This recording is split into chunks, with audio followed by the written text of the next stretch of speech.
اعوذ باللہ من الشیطان الرجیم بسم اللہ الرحمن الرحیم لا الہ الا اللہ پاک محمد رسول اللہ صلی اللہ علیہ وآلہ وسلم. ګرانو کتونکو و پروګرام کتو کې یو وارې بیا هرکلی او سلامونه. دا وخت زموږ سره میلمه نوی میلمه شاعر د کراچۍ نه راغلی دی او زموږ سره ناست دی او به د هغې نه د مزې خوندونو شعرونه او د هغې سره به خبرې اترې هم کوو. نو د ټول نه وړاندې په خیر راغلی جي د پلی ګلونو پروګرام ته ستړي مه شئ. دا زموږ سره دا میلمه چې کوم دی دا د کراچۍ ښاریې اوسېدونکی او دلته ابایي کلی چې کوم دی نو پلی ملکڼ ایجنسي ده. نو شاعر دی، شعرونه به ترې هم اورو او ګپې شپې به ورسره هم کوو. ملګري تاسو د څومره وخت نه د شعر و شاعرۍ د فن سره وابستګي ستاسو پیدا شوې ده؟ جی زمونږ خو د ډېر وخت نه شاعري ډېره زیاته خوښه وه. اوس تقریبا چې یو کال کېږي چې مونږ خپل لیکل او خپله شاعري به خپله شروع کړې ده. اوس ورو ورو روان یو. غزل مو هم لیکلي دي او شاعري مو هم کړې ده، لکه شعرونه هم لیکو او غزل هم لیکو. نظم ته هم اراده ده.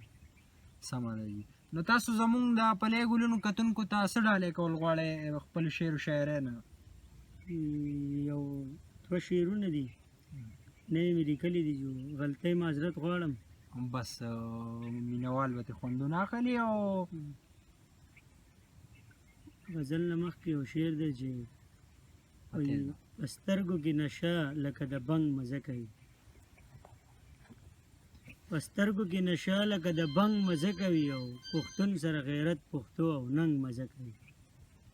په سترګو کې نشه لکه د بنګ مزه کوي او پښتون سره غیرت پښتو او ننګ مزه کوي. او ای ښکلي خو دنیا کې مړه ډېر دي سره او سپین، ای ښکلي خو دنیا کې مړه ډېر دي سره او سپین، خو ښکلي خو همیش له غنم رنګ مزه کوي. او نغمه راته رایاده کړي رباب راته رایاد کړي، نغمه راته رایاده کړي رباب راته رایاد کړي. او وایي قسم دی که خوشحال یم خو بس ژوند دی نو تېرېږي، قسم دی که خوشحال یم خو بس ژوند دی نو تېرېږي. او قسم دی چې بې پلاره به څه ژوند مزه کوي، خو قسم دی که خوشحال یم خو بس ژوند دی نو تېرېږي. او قسم دی چې بې پلاره به څه ژوند مزه کوي. او د کسر شعر دی چې حیران یم او داسې اختر راغی او ته نه یې، حیران یم او داسې اختر راغی او ته نه یې، او حیران یم بې له تا به اختر څنګ مزه کوي. شاعرۍ آغاز مې وکړو، د شاعرۍ آغاز مې وکړو په پخواني جانان آواز مې وکړو، د شاعرۍ آغاز مې وکړو په پخواني جانان آواز مې وکړو. او قلم مې بیا راواغسته ویل غواړم، قلم مې بیا راواغسته ویل غواړم. او د ژوند یو نوی شان انداز مې وکړو او د شاعرۍ آغاز مې وکړو.